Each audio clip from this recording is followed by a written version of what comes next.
இன்றைக்கி நம்ம வீட்டிலே கொத்து பரோட்டா தாங்க செய்ய போகிறோம். வாங்க எப்படி செய்கிறதுன்னு பார்க்கலாம். அதுக்கு ஒரு தக்காளி 2 பெரிய வெங்காயத்தை கட் பண்ணி வச்சுருக்கேன். அது கூடவே கொஞ்சம் நிறைய கருவேப்பிலை எடுத்துக்கலாம். இப்போ வந்து பார்த்திங்கன்னா கடையில் கொடுத்த சால்னாவை எடுத்துக்கிட்டாச்சு. இப்போ பரோட்டாவை வந்து என் தம்பி பிச்சு போட்டுட்ருக்கான்.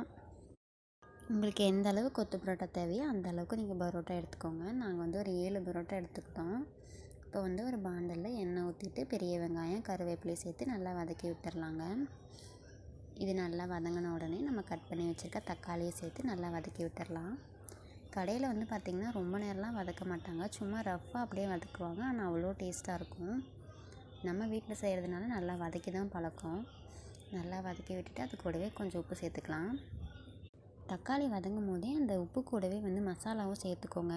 மிளகாத்தூள், சிக்கன் மசாலா, கரம் மசாலா எதுவாக இருந்தாலும் ஓகே தான். இப்போ வந்து பிச்சு போட்ட பரோட்டாவையும் சேர்த்து நல்லா வதக்கி விட்டுடலாம்.